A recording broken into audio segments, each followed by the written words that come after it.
We are now recording. Thank you very much. Good morning, everyone, and welcome to the regularly scheduled meeting of the Board of Public Works in Van Nuys today for Friday, May 9th, 2025. Mrs. Dorsky, would you please roll and establish quorum?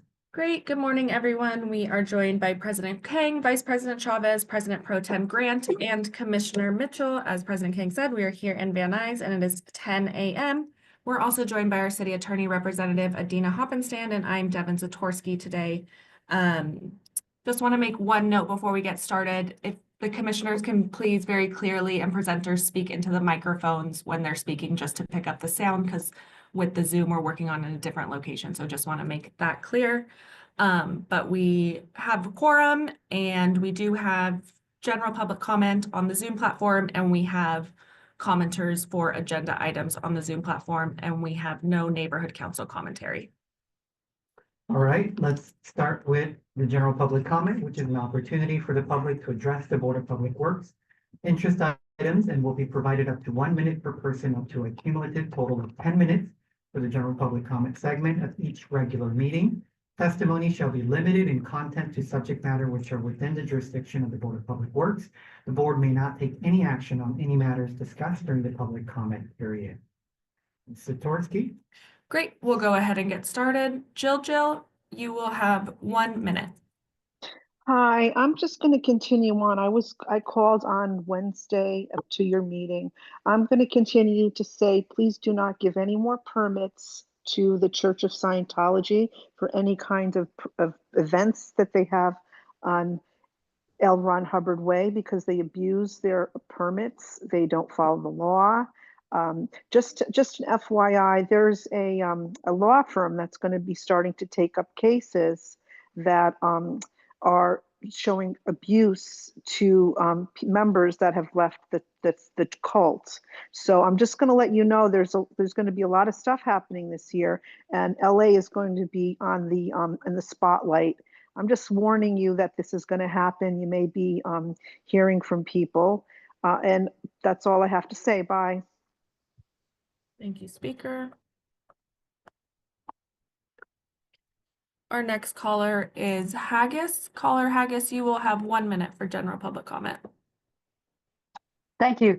I'm just going to go on again about the street LRH Way and the amount of money that you could have collected in fines based on just those little folding blockades. $35 a day. They've got about 15. That's about $525 a day.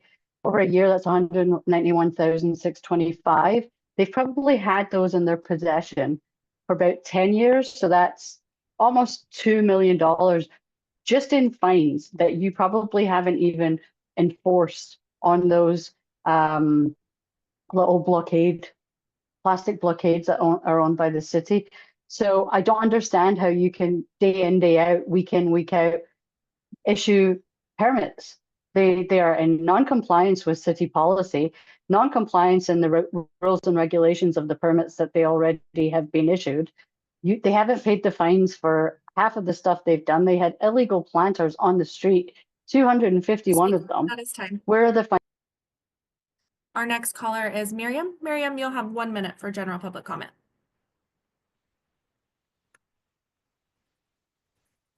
I'm here to put this board on notice. Every time you grant a special event permit to the cult of Scientology on LRH Way, you are enabling blatant civil rights violations. When holding these events, Scientology illegally blocks both public sidewalks and hires armed guards, sometimes off-duty LAPD officers, to enforce who can and cannot walk onto public property. This is unlawful selective enforcement and a clear abuse of permitting process. The conditions for applicant clearly state that both sidewalks have to be kept open. Still, this criminal organization has set the checkpoints like it's the Korean border. The city has been repeatedly warned about this for months, and your failure to act is inexcusable. The legal processes to address these violations are beginning to take place, and this board will be held accountable. Stop issuing special event permits to Scientology and revoke all upcoming ones until they comply with the law. Thank you, speaker. Our next caller is Gigi.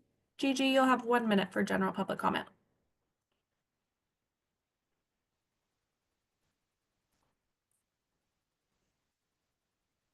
Gigi, you can go ahead. Can you hear me? Yes, go ahead. You'll have 1 minute. Okay. So I want to start off my comment by asking for the new president to please reconsider the rule change that President Corson had put in place. As far as the public comment, I am asking that you please give us more than 1 minute.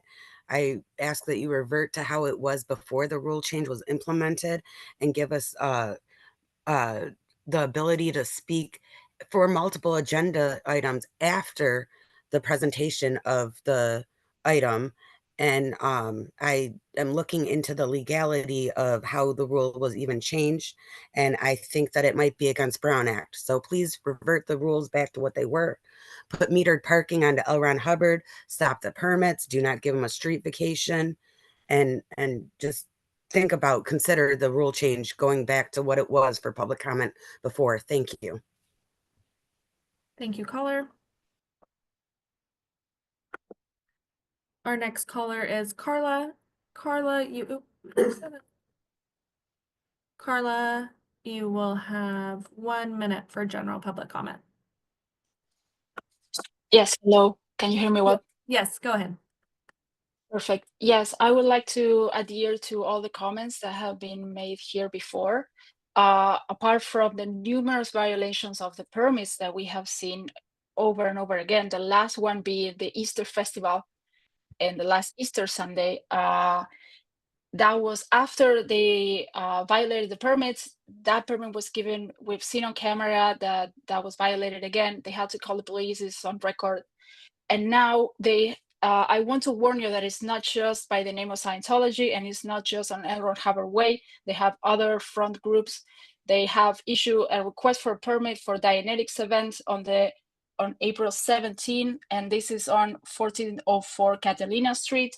And they have issued a request. CCHR is ribbon cutting on April 17, also on 408 Thank you, West Carla. 11th. Just 1 minute. Our next caller is Georgina. Georgina, you'll have 1 minute for general public comment. Thank you. I'm also calling in about the street permits on L. Ron Hubbard Way by the Church of Scientology. They are constantly abusing getting these permits. They've been getting them multiple permits per month for the past year. They don't display the permits. When the police come, they don't show them the actual permit. They show them the request for the permit, which the terms are quite different than the actual permit because they're trying to get their way. So they're hiding what the actual permit is. They are just doing that to isolate their members even further from the ability to escape. Please, please look up the Maureen Bolstad story. You'll find out a lot about their tactics and what they do. They kidnapped her. They held her under 24-hour guard for 3 years before she was able to escape. Please don't close off this only avenue of hope for those people. Thank you. Thank you, caller. Our next caller is Audit LA. Good morning, Audit. You will have 1 minute for general. Good morning, everyone, and I'm glad that Ms. Hoppenstand is here because I actually have a higher level of respect for you with the city attorney's office because you do stand up for the law. And I'm going to back up what Gigi was saying about the rule change, especially about where, because the Brown Act says you can speak before or during an agenda item. But the rules have changed to where if you want to speak during, like before a vote, but after the presentation, we lose 2 minutes of our time because we're penalized because we want to hear the presentation first. That goes against the Brown Act, and I am seeking legal recourse. I am, because I cannot get beyond that. And I am hoping that the new president will reconsider that point. Whether you want to say, okay, we get a minute, I would like you to give us more time as well, but I really want you to fix that part. That is not fair. I don't believe it will stand up. And, you know, Ms. Adina Hoppenstand, I'm going to ask you to please really look at that and with the Brown Act. And because I do believe you are fair and you support the law, I am asking your Paula. office That's to 1 look minute. into that. Our next caller for general is Lurker. Caller Lurker, you will have 1 minute for general public comment. Good morning. How you doing? Has it sunk in yet that there's a problem with a criminal organization taking over your city one step at a time? 1 minute at a time is all we have to speak about it, and nobody listens. You need to wake up and get with the program that you are on. People who make changes are remembered and revered in honor. People who go along to get along are soon forgotten. I hope your families remember you well. Do what you do and be who you are. I love you so much. Amen. Thank you, caller. I also see we have Mona. Mona, do you have general public comment today? I do have general public comment. Thank you. Yes, go ahead. You have 1 minute. Thank you. Thank you for the time to speak, commissioners. I had spoke and commented a few weeks ago about the CAS report that Audit LA had submitted to all of you. The CAS report reports 71 different violations of the ADA, also with the sidewalk repairs that need to happen. And we had requested that it comes up on an agenda for review and for discussion, and I still don't see that it's on there. So I am re-requesting that the CAS report become part of an agenda item. Thank you, and I yield back my time. Thank you, Mona. All right, President Kang, that is all of our callers for general public comment today.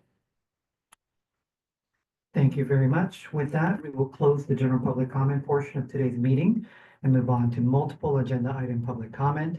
The board will provide an opportunity for members of the public wishing to speak on more than one agenda item during multiple agenda item comment period for up to 1 minute per item, up to a total of 3 minutes per meeting. This is the only time to speak on more than one agenda item, and please identify the items that you wish to speak on when you are called. All right, we'll go ahead and get started. We'll start with Carla. Carla, you said you wanted to speak on all items. You will have 3 minutes, and please let us know which items you are speaking on. You can go ahead and start. Yes, thank you. I will start with item number 1 about the encroachment in public right of way. I see that you are want to authorize the LA County to have issue a revocable permit. Actually, you want to issue a revocable permit to the county to allow the encroachment of that area. I'm reading the project and it's very detailed. It seems very reliable, but I am still concerned about the neighbors of that area. Why? Because this is so detailed, this is so perfect. We have to follow the law. It's an R permit, great. There's a limit. But we are seeing over and over again that one organization has been issued repeatable permits over and over again, and they're not following the instructions, and they're not being fined. And how do we trust? How do the neighbors of this particular project at the Headwaters Pavilion can trust that this our permit is going to be revocable, that the street is not going to be closed all the time, if we cannot even trust within the city of LA where every time Scientology does an event, they close the streets and they do not allow people to pass. The police has to come over, they show them the wrong permit, they show them their request for permit, but they don't show the real permit. There's no accountability. They are not paying anything for what they did. They're not paying for the fines of not, and they're still giving permits. So this is a very serious problem of trust that is not just about the relationship between the city and Scientology. It is a problem of trust of all the other agenda items that you can include, because the neighbors are not going to be able to trust this. And it's a matter of presence. I mean, how can the city and how can the county trust? And if you don't delegate this authority, then what's going to happen if Scientology, in one of the numerous front groups, decides also to request a permit for something else to another organization that did not receive so many calls as you are receiving right now, and they're going to be able to do whatever they want and keep taking over the city with armed guards everywhere, and the neighbors are going to be very angry. The neighbors are around L. Ron Hubbard Way are already very angry. They are issuing complaints. There are tons and tons of emails complaining about the noise, complaining about the street being closed, the fact that there's no place to pass with a fire truck, that there are kids there and there are not necessarily precautions. It is actually a problem, and we've been talking about this over and over again. So I like to adhere to what Mona has said about please put this on the agenda. I like to adhere to what everybody else has said. There are going to be legal consequences of this. And on top of the money that the city is now receiving for not finding the Scientology and all the other front Thank you, groups that I speaker. can This list them time. to you. Yes.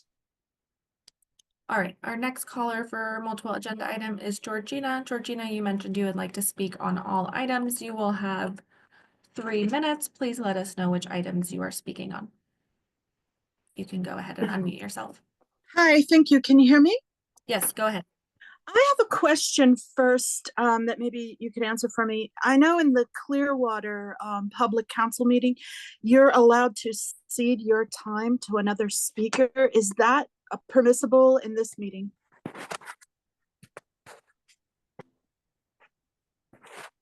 I'm sorry, for public comment. That's only for public comment. That's not for multiple agenda items. This is not a question and answer session. Your comment and then and you can contact the board office later. Okay. Well, I want to cede my time to Audit LA. I want to hear more of what she had to say. She was cut off, and she's a very valuable voice in this movement. And I cede my time to Audit LA. Thank you. All right, that is the end of your public comment. Thank you, Georgina. We'll move on to the next caller, if that's all you would like to do.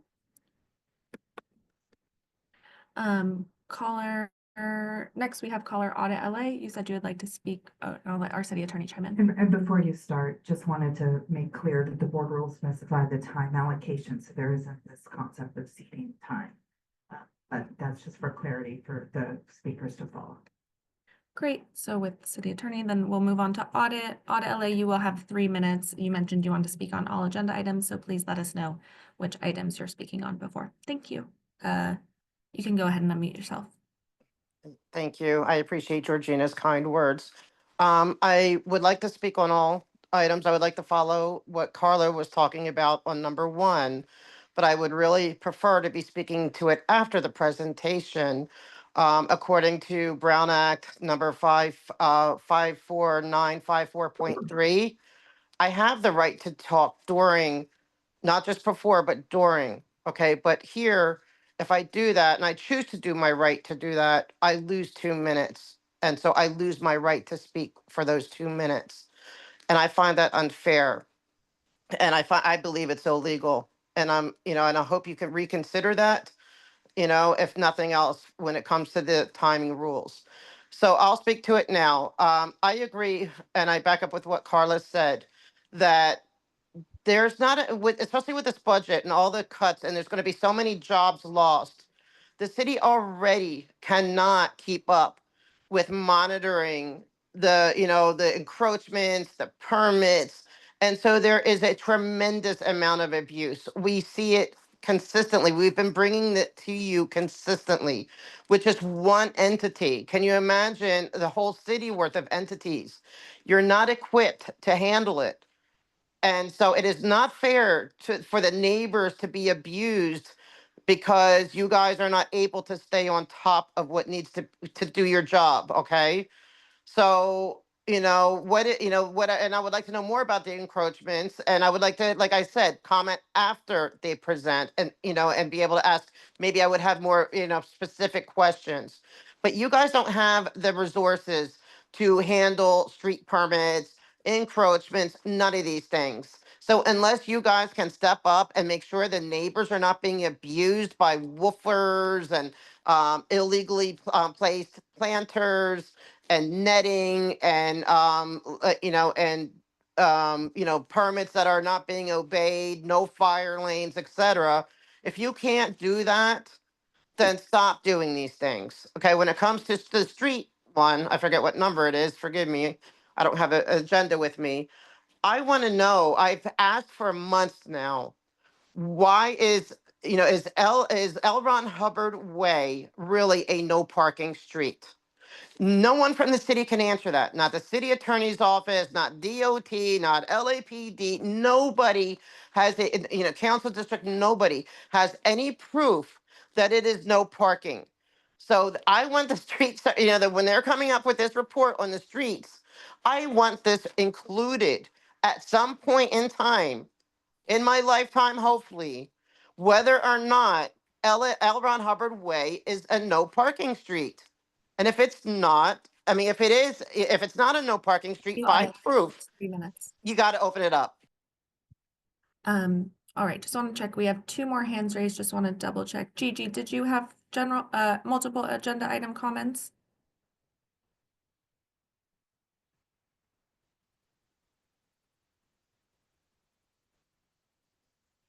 How she did. So I just want to echo it and put more attention on what she had just said. Gigi, Thank you. I does yield that- my time. okay. And I see Mona's hands raised. Mona, did you have multiple agenda item comments?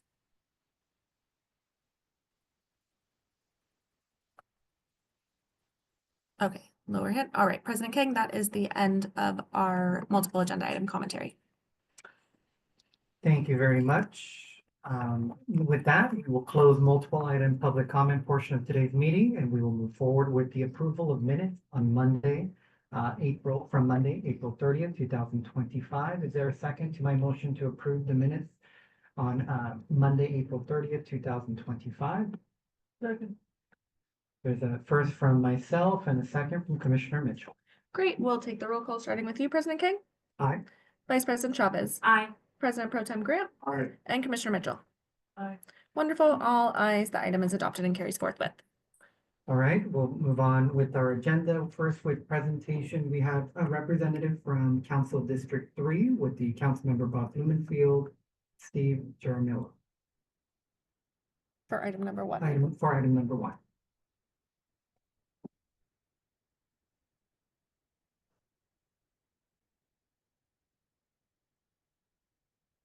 Good morning. Hi, my name is Steve Jaramillo. I am a Canoga Park Field Deputy for Councilman Bob Blumenfield, who represents Canoga Park and other West Valley neighborhoods. The councilman is in downtown today, and it asked me to be here to ask for the support for the LA Rivers Headwaters Pavilion project. The councilman has long supported the vision of the 51-mile linear park along the length of the city of Los Angeles. Ever since he was an assembly member, even back when he was district director for Congressman Howard Berman, even as an employee of for the MRCA. The proposed pavilion will advance this vision, and it's important that the county is placing the signature project in the headwaters Angeles River in Canoga Park. In his hope, he wishes that this project will be an amenity for the community, including providing shelter, public restrooms, and allow people to enjoy the river. The councilman did express some concerns regarding the pavilion. I mean, it's no secret that there are concerns with the encampments along the LA River, and especially along the Bassett Street and Canoga Park. He's pleased with the county as establishing closing hours for the sunset to sunrise, and that the restrooms would be locked at night. And the county is negotiating with the MRCA regarding maintenance and patrol. These elements are critical to ensuring the success of the signature project and the county's commitment, so he offers his support. In closing, we would like to know that the pavilion has great potential to enhance other city projects in the area. There are several projects such as connecting Canoga, it's an active transportation project. It's creating better cycling, walking, connecting the LA River, the Orange Line paths along the headwaters segment of the LA River bike path. So this is great. So thank you so much.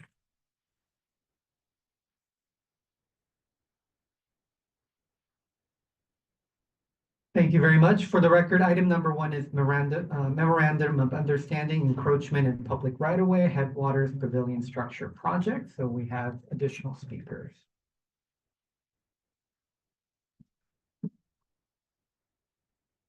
Good morning, commissioners and everyone on the call. Mary Marcus, Bureau of Engineering, to represent item number 1. I just named it 21416-3. The Bureau of Engineering is recommending that the board execute a memorandum of understanding between the City of Los Angeles and the County of Los Angeles, which outlines the delegation of authority and responsibilities reference to the relative to the reference project, and to authorize the city to issue a revocable permission to the County of Los Angeles to allow encroachments of various facilities within the public right-of-way subject to the conditions listed in the report. The proposed encroachments include the headwater pavilion structure with a mesh shade, tables and seating, 2 restroom facility buildings, drought-resistant landscaping, custom benches, bicycle racks, and so on.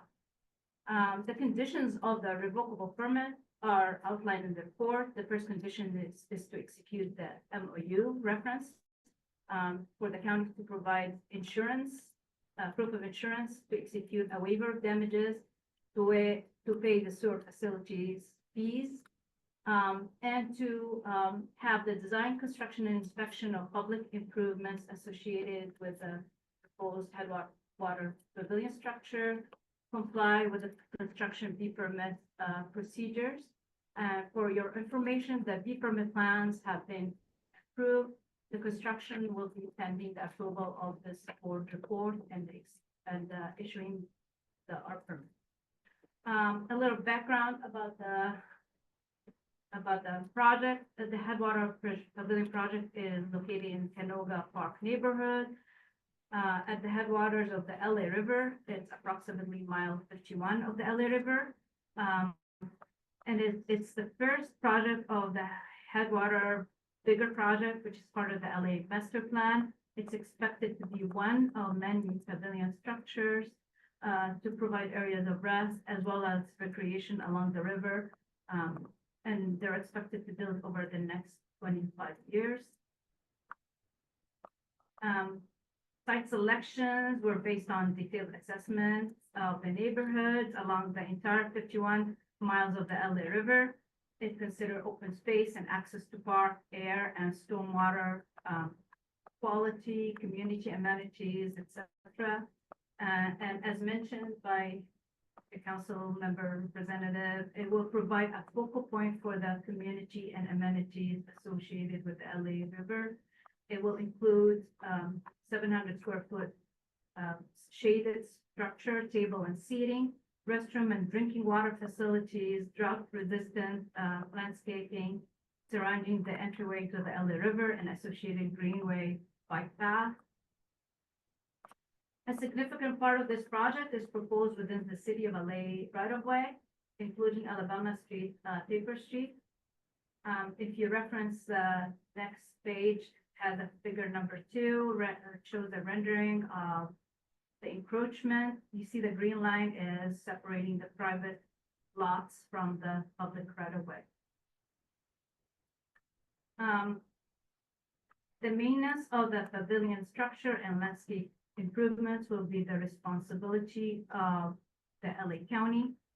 Should the permit be terminated, the county agrees to remove encroachments and restore the streets to its original configuration to the satisfaction of the city engineer. There is no known controversy with this project. It's been approved by the Department of Cultural Affairs, and Councilmember Bloomingdale's office has submitted a letter of support for this project with the provision that the LA County commits to provide maintenance and security to ensure the headwater pavilion is not capped with unsheltered. Provided this or report gets approved and the construction of the project is scheduled to commence in July of this year.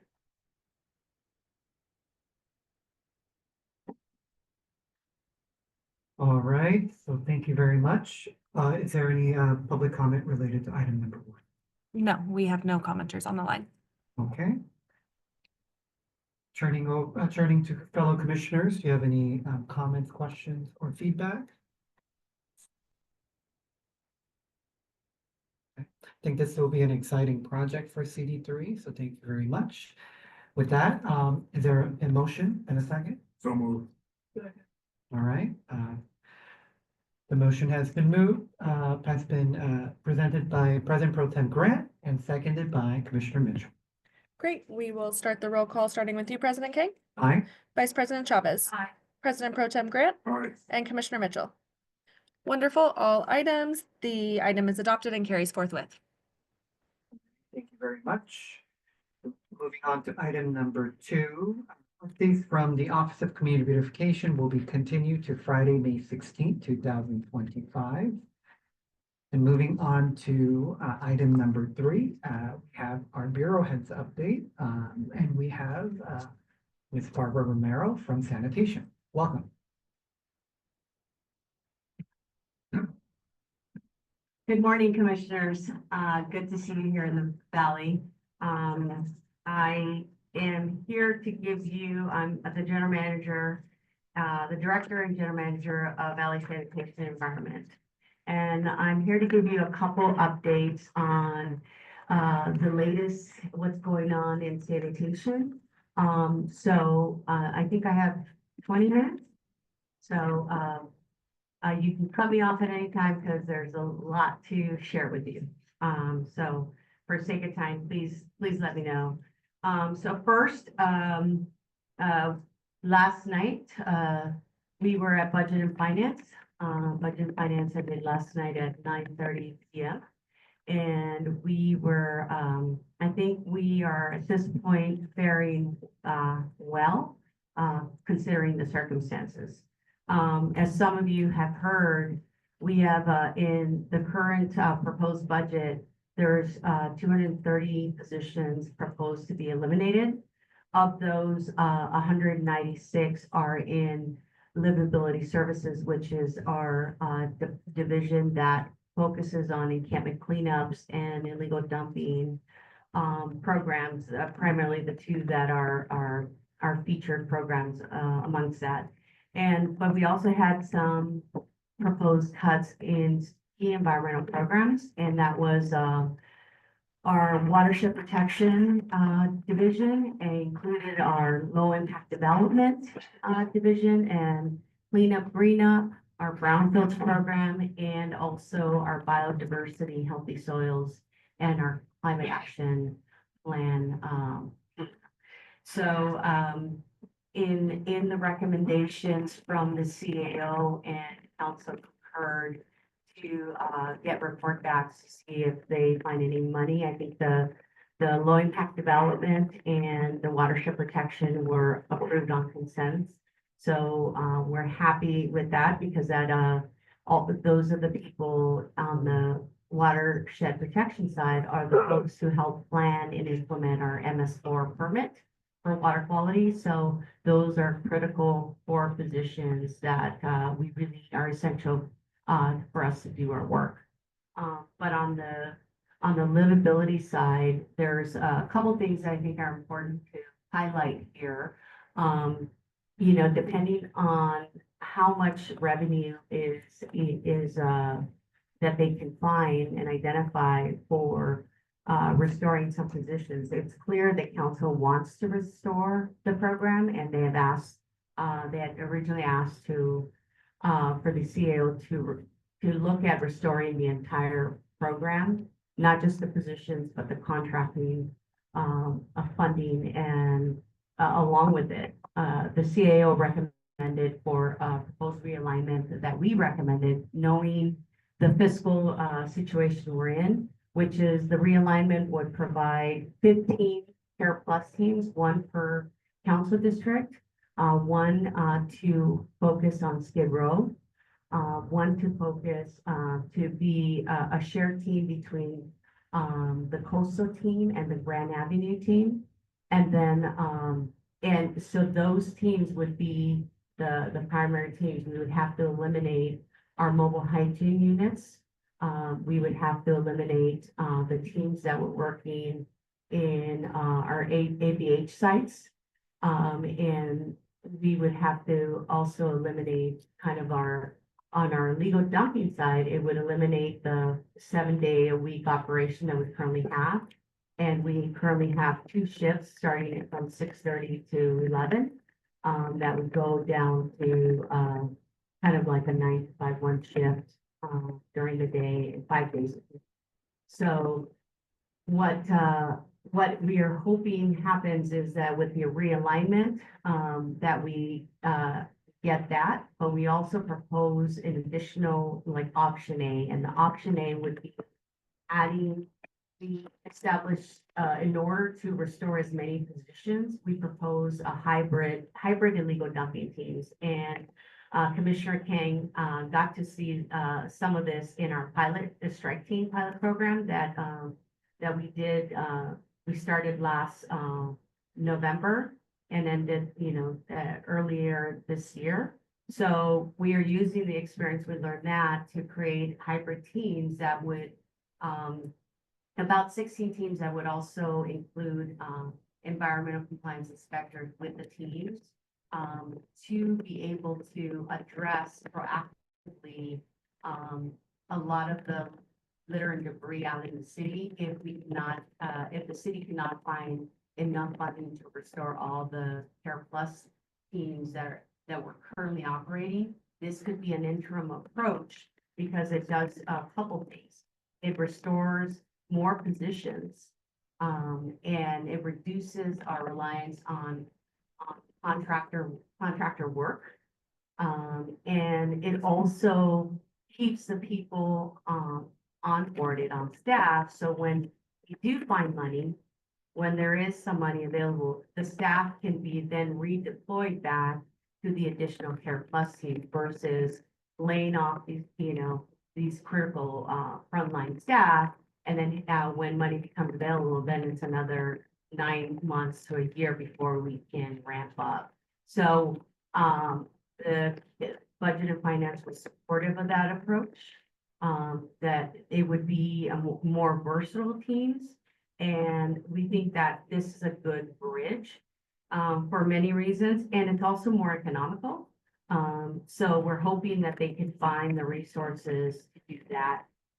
Another recommendation was also option B, and it's to restore at least one additional Care Plus team to address right now a coastal team and the Grand Avenue team were split in half, so we basically they would get half the service. So we're proposing to restore an additional team so that Grand Avenue has their own team and coastal team has their own team.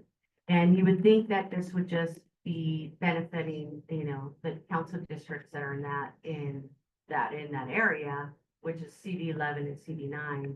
But what we know is historically these areas, these 2 spots are basically hotspots, very chronic areas that require, quite frankly, 7-day-a-week operation. But because so even if we don't, we have it 5 days a week now, that if we don't provide that kind of service, it's going to impact the other districts because we're going to have to redeploy staff to address it on an emergency basis. So we think it's prudent for us to make that recommendation, but we'll see what the Budget and Finance comes back next week. On Friday is when they're going to be reviewing the recommendations that they gave to CLA. So we're hoping that we get support for that, which is going to be really critical. If we don't get that support, it's going to be hard to maintain the level of service we have today in those programs across the city. In addition, on the environmental front, through a couple areas, one area that they did ask to see if they can identify some funding is on our brownfields program. We have a couple projects currently in the works that we have EPA funding we're remediating in South LA is a project that is remediating it for, once we do our remediation work, it would be an actual affordable housing project and a park on the property. And then there's a couple other affordable housing projects that are in the works that we would be in jeopardy, not only of, not being able to complete those projects, but also jeopardizing losing the funding. And that is something, in this time doesn't make sense. So, but on the biodiversity front, in terms of, we didn't have offsets for that. We didn't have offsets for climate, cleanup, green up, and the climate plan. But the only two that they're gonna look is for the climate plan, and I'm trying to, continue to make the case that these are, the amount of funding that's required, all the stuff that's being done on that front is necessary, but if we don't, looking to see how else, we can identify either vacant positions or other, parts of our team that could help, bridge that gap, while we, identify, when we have a better, fiscal, forecast, I guess I would say. So, any questions on that front before I keep going?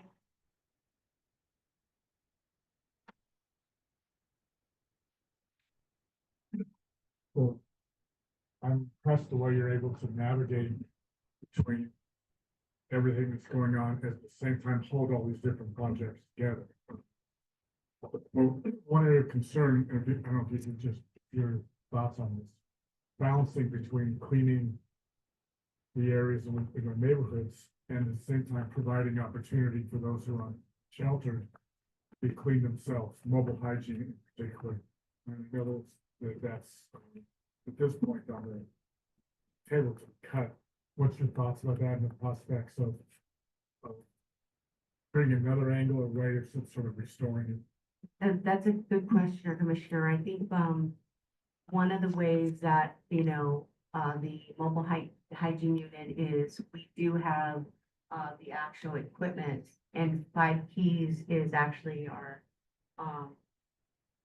contractor. The board also has a program of mobile hygiene units, so it might be if it does get eliminated, it could be something that we could discuss to either, provide those, that equipment to the public works, operation on this front, to see if that's something, because those assets we're gonna have, or in figuring out, that is one way to look at it.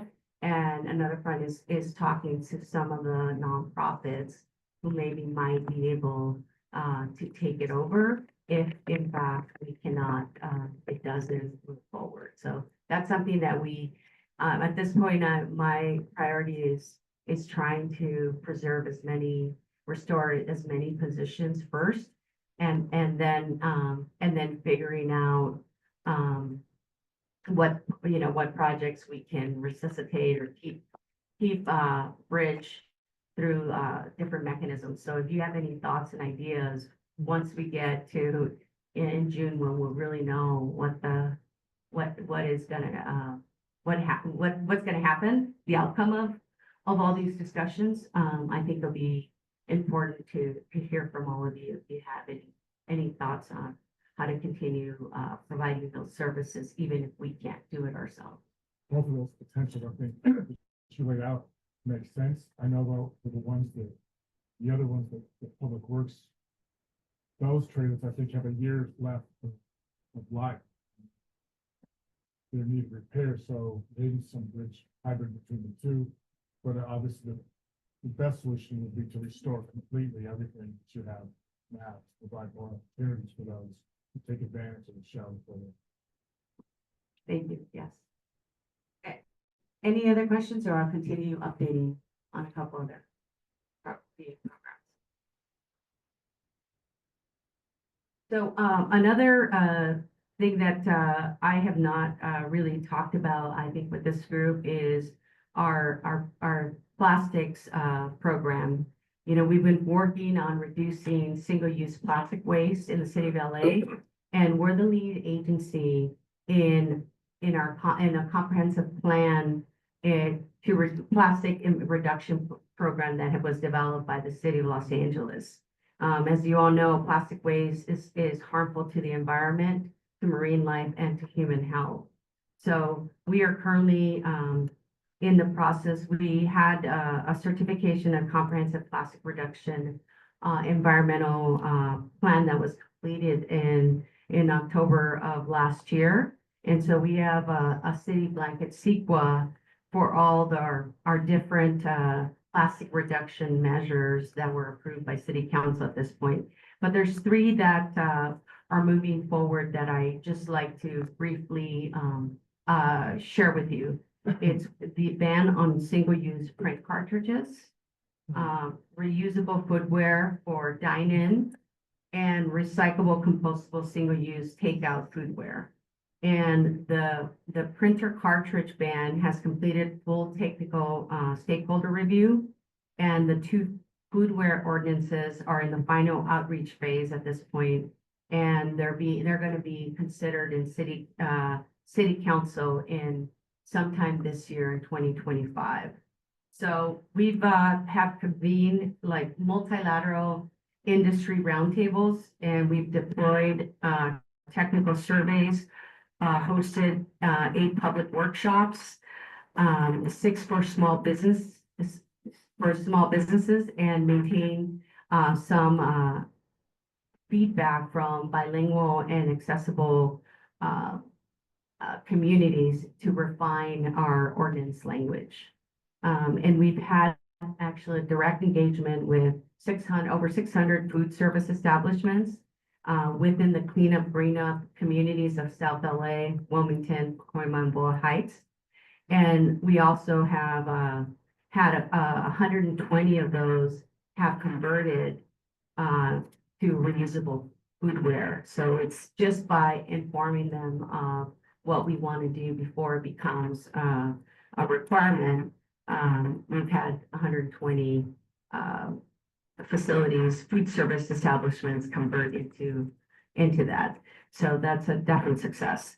And last but not least, the program advances all comply with SB 54, and which is the state directive that we have to reduce our diversion into landfills, and with the primary objective of addressing climate change and addressing our environmental justice objectives, and also leading in forefront in the city of LA by reducing upstream the plastic reduction and creating a circular economy policy as we do all this. So it's a very ambitious program, but it's and we're leading in California. I'm sure you'll be hearing about it shortly as they unfold and these discussions start with city council conversations. How much time do I have? Because I have like 5 other items, and I want to make sure that I get to 2 announcements if I need to cut my presentation short. No, please go ahead. Okay, as many of you have heard and you participated in the Pure Water LA conversation with Department of Water and Power, as we had, I guess, the first board meeting between the 2 with Board of Public Works and Department of Water and Power in over 10 years. Thanks to the leadership of our Commissioner Chavez driving that. But the aim of Pure Water LA, for those who don't know, is to develop a new local and sustainable supply of drinking water by maximizing our reuse of wastewater treated at Hyperion Reclamation Plant, and looking at cost-effective investments for both new construction and improvement to our existing facilities. LA, ourselves and DWP are seeking grants and partnership opportunities with other public agencies to reduce the impact on our future rates. But we are also getting feedback from the community, and we have a committee meeting that will take place. Am I getting it? Feedback. It's static, yeah. We'll have two committee meetings that will take place on Zoom on May 28th and on June 7th. And then also, the mayor's climate cabinet is also scheduled to meet at Hyperion on May 20th to tour our advanced water purification facility, our pilot facility. So those of you who want to come are welcome to join us in those discussions. And then, as you know, you visited Donald C. Tillman a couple of weeks ago, and you saw not only what we have there as our wastewater facility, but also what is happening in terms of our advanced water purification facility project that is underway, and it's expected to be online by 2026. So this facility here in Van Nuys in the Valley will produce 19 million gallons of purified water for groundwater recharge at Hanson Spraying Grounds in the San Fernando Valley. And this project is one of the projects that'll not only use technology that we'll be using also at Hyperion. It's microfiltration, reverse osmosis, and ultraviolet advanced oxidation processes. This facility is an example of Pure Water LA, that it supports our long-term goals of contributing local sustainable water resources. But this one, instead of, it's going into the groundwater that's getting treated twice before it becomes part of our water supply system here in Los Angeles. Any questions? Real quick, do you mind just sharing a quick timeline of that for the public? For Pure water. Pure water. So for DCT, we're in construction now. For Pure Water LA, we're in the planning stages, and that's why those two community stakeholder meetings will provide not only information on what it is, but also what that timeline is, and then how can they participate, how community can participate in those two workshops. Okay, thank you. And then, Before you go there, can you please notify the board of those meetings as well as hearing with the mayor's cabinet? so the community meetings will take place on Zoom on May 28th and June 7th. I'm asking you just send us notes of those meetings. Oh, to invite you guys, okay. As well as the other. The mayor's climate cabinet, sounds good. And then we're having, we host open houses in different locations across the city. And this year, we are hosting 3 open houses, and we would like to invite you and also those who are listening. What we do on May 17th, the East Valley District Yard. On May 31st, we have it at North Central District Yard, and on June 21st, the West LA District Yard. And our open houses are a place that we showcase our residential curbside collection program, where we have trucks, equipment, demonstrations, we have facility tours, we have games and information booths. And last year we had over 6,000 and coming up to 10. These events are a hit. They get to ride in our vehicles and learn to operate the equipment. But most importantly, they get to see about all the different services that we provide, not only at our yards, on our residential, but also on our zero waste front and on some of our other sustainable programs. So it's a fun day. It's a zero waste event. We practice what we preach.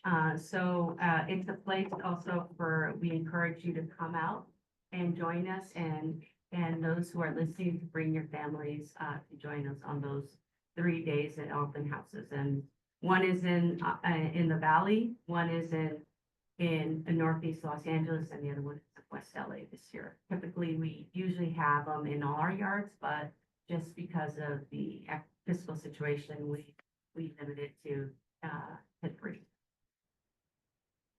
And the last thing I want to update you about is our safe centers and our campaign to prevent vehicle fires. You get those notices about vehicle fires. So we operate 7 safe centers across the city for disposal of our hazardous household waste. And those things are batteries, paint, solvents, sharp, motor oil, light bulbs, pool and garden chemicals, gas cylinders like propane tanks and fire extinguishers, asbestos and electronic waste. As part of our outreach and safe disposal of these materials, we're working on a campaign to educate Angelenos about batteries and preventing refuse truck vehicles on fire. And so we're educating people about how to responsibly dispose of these batteries, and also our rechargeable batteries that we all have now, and in our safe centers, rather than placing them in our curbside recycling or our trash bins at this point, because that's what you guys have been getting notices, and they have been increasing in the last couple of years as we are more reliant on these batteries, and we're replacing our batteries. So you'll hear more about our campaign. So just wanted to give you that update. And I think that is it for now. And I'm here to answer any additional questions you might have. All right, thank you very much. Commissioners, any comments, feedback, questions? Or any other topics that I Vice can President cover? Chavez. Couple VP Chavez. things. Yeah, thank you, Barbara, for that presentation. I have a lot to cover. You can only give us highlights. I appreciate the work on this campaign on the safety element, the batteries, especially the lithium batteries. I know are so flammable. I've been really alarmed to learn the dangers of this, and not just in the receptacles and in our vehicles, but in people's homes. And I wonder if there's an opportunity to coordinate with fire department on this, and also with industry, private industry, because the commercial haulers are also dealing with this on their end. And I do believe this has to be a public education campaign, just like we did in the 80s about littering and cigarette butts and things like that. I mean, it's similar. This has to be a pervasive, huge education campaign. Working with our advertising. We're trying to roll out more advertising on our street amenities. I mean, I think we just have to do a comprehensive thing, because it's a big job. So I'm happy to work with you on that. And it's a safety issue too, an employee safety issue too. The drivers who are driving these trucks, and I can't imagine like how scary that must be when your truck goes on fire when you're showing up to work in the morning. So so I appreciate that. Please keep us posted. I think would love to work on getting materials and even having a more detailed briefing to help educate all of us too, so that when we're out in the community with organizations, and tap into all of let's tap into all of our nonprofit partners and our bids and our, everyone it's gonna take a village to get the message out. Yes, thank you for your comments, but also agreeing to help and support. LAFD, is one of the, has changed actually their protocols of how they handle the fires, because of, there was some injuries to LAFD. So now they just let our trucks burn instead. Before they used to try to help, put out the fire. And because of just the impact that it had on a couple of their firefighters, their protocols, are different. So yes, if I know we have talked about working with LAFD. I don't know we actually, made that connection. So it would be great to add that element. I think that another important thing that why we also thought, besides the public safety messages that need to be out there, it's also a liability because if, not only on the workers' end, but also, the impacts it does on, the damages to any cars that are next to our trucks or homes. But in addition, it also has additional, besides the liabilities, which also has a fiscal impact. The other fiscal impact is our trucks, they're basically, they cost over 500,000. So sometimes we can salvage them, but many times that we've had to, we have to start over. So that's a lot of money to have to reinvest. So that's also another message that we have to get out there that, it's the ratepayers who pay for these trucks. So everybody plays a role in contributing to ensuring that we don't have these fires and preventing, curbing the behavior that we're all paying for, the lack of education and, into those fires. So it would be great to get an economic report on the amount of damage that has been created. Whether it's repairing the vehicle or replacing the vehicle, or it's the time it's offline. Just to understand the magnitude of the problem, so I bet it's going to be pretty significant.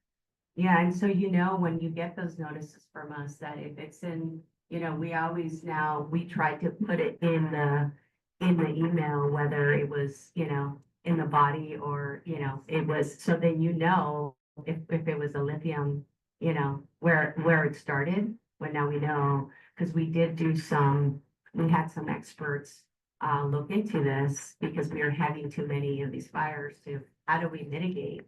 And because the haulers on the private side, you see it all the time on the news that it wasn't just us, it's a national phenomenon that's happening because of how dependent we are on these batteries in our daily lives. So one of the recommendations from the expert we thought was going to be, changing, our protocols or operation. It did say in terms of what they should do to ensuring that we updated that to, if there's a fire, what the driver has to do, but also the recommendation was that we needed to educate the public about this. So it came out of a technical report that we spent some money on it because, everybody was asking, where's that coming from? And now that we know, that is one of the primary sources that's contributing to these fires. We did that. So I think an economic report on the analysis on that would be interesting. So we'll follow up with that. Yeah.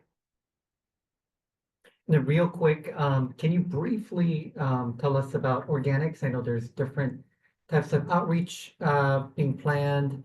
I know we have to be in compliance with our state legislation. So if you want to kind of briefly inform the public about the importance of organics, I think that would be appreciated. Thank you, Commissioner. One of the things I think this could be a whole presentation, and I intentionally didn't put it here because I know we're going to have to come back to do a full presentation on organics. But I think the short version is, as you all know, we're actually in the process of doing increases to our solid rates, which and the biggest driving force in, we haven't increased our rates in over 17 years at this point. And one of the reasons we have had to now, address it and, consider and ask council and the mayor to consider this is because we are at this point, our special fund has been subsidized by the general fund.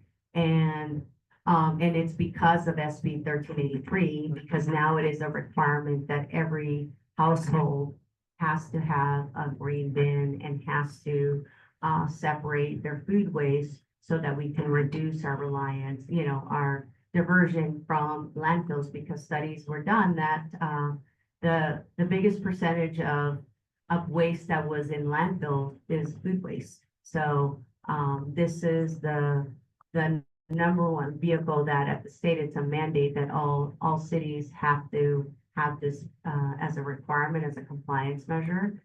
So we are in the process, we are on the residential front, we are asking everybody to, we're providing these, these bins to, separate your food waste when in your kitchen, but we want to make sure that everybody understands that we need to do that, then put it in our green bins with our yard clippings.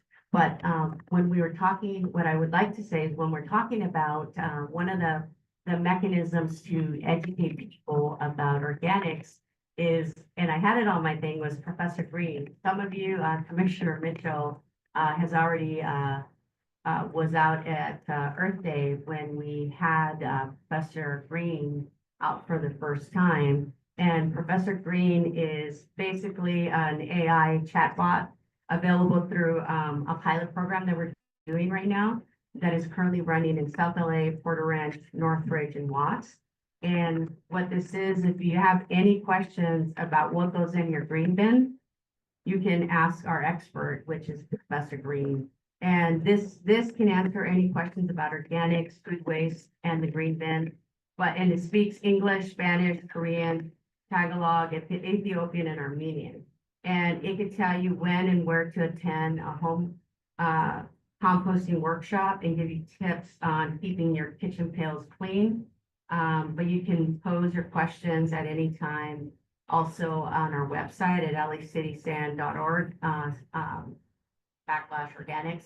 But this is a vehicle that we're using that with social media that we gotta, try different approaches to communicate and educate the public about the importance of, our green bin and organics. And this is one of the vehicles that we're doing with Professor Green.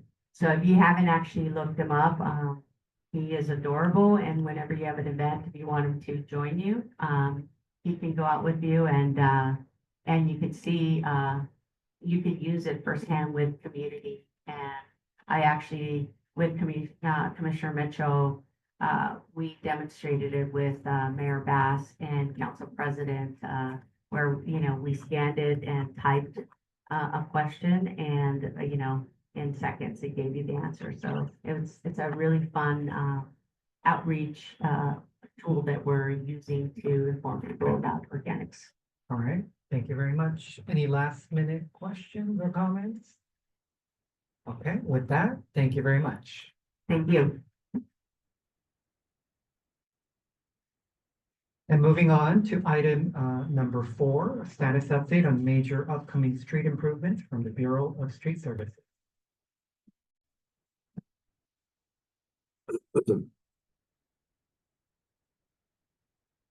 Good morning, everyone.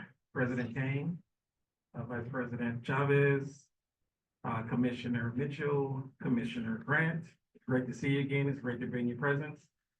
I'm here to give you the information for the Street Renewal Division, major street projects. My name is Sherrod Nichols. I'm the General Superintendent overseeing the Street Renewal Division, responsible for resurfacing, reconstruction, and slurry seal. So for next week, May 11th to May 17th, we have roughly around 9 projects for 6.67 lane mile. We've coordinated with LEDOT. We've notified the stakeholders of all the projects that we have around the city. And I'll give you a quick update on some of the other things that we're doing for the street renewal division. I gave information, regarding a LER, a large asphalt repair. We recently did a location in CD 15, which is, Mr. McCosker, or Councilmember McCosker's location or, council office, which there was a large asphalt repair on a street where there was, undermining base failure. So I had my team to go in and repair that location, which, it's a localized base failure, meaning that 80% of the street is in good condition. It's a little different from a small asphalt repair. It's more, small asphalt repairs are usually like a pothole or something like that. But this is a large asphalt repair where we have to probably remove 15, 12 feet, 12 by 12, 15 by 15, and so on and so on. And this is to help improve the overall street pavement condition throughout the city. Even though, yes, we are doing resurfacing, we are doing slurry seal, but this is another treatment that we can provide, for the streets in order to, to improve the overall street condition. And the need for LERs is actually increasing, because again, we're unsure about the budget for next year. We may need to do more of these LERs. Currently is not funded, but we are, getting more and more of these LERs to try to increase the overall condition of the streets. And due to the budget constraints, we may focus on this even more next year. This possibility, we'll see next week. Street Soleil is also, will also report these updates and improvements in the upcoming meetings and board meetings and reports. So I did provide photos, which there's before and after. It shows the undermining and the base failure in the first photo, and then the second photo is the completion of the work. It was roughly around, I'll say, 85 tons to remove, and then another 85 tons to place back in this spot. And again, this is something that we're gonna have to look into moving forward to improve the overall condition of the streets. But we're also, continuing to do resurfacing throughout the city and slurrying, doing the slurry seal as well to preserve the streets, so we won't have to resurface as often. And this concludes my report. I'll take any questions. Oh, also, if you have any questions, any concerns, you can always email me, SherrodNichols@lacd.org, and you can reach me at 213-847-3200. And that concludes my report. Thank you so much. All right, thank you very much, commissioners. Any questions or comments? Instead of sending emails, general manager should be sending these emails or calling it, right? Yes, ma'am. Definitely. It took 7 months to get that information, but all that happened. Okay. My apologies. All right, thank you very much. Thank you. I just want to wish all the mothers happy Mother's Day. For the mothers that are here and the mothers that are past, happy Mother's Day. Have a good weekend. Thank you. Thank you very much. Ms. Zatorsky, does that conclude our voting items for today? Yes, President Kang, that is all of our items on today's agenda. Right. Happy Mother's Day to everybody, and our next meeting will be on Monday, May 12th, 2025. The meeting is adjourned at 11:14 a.m.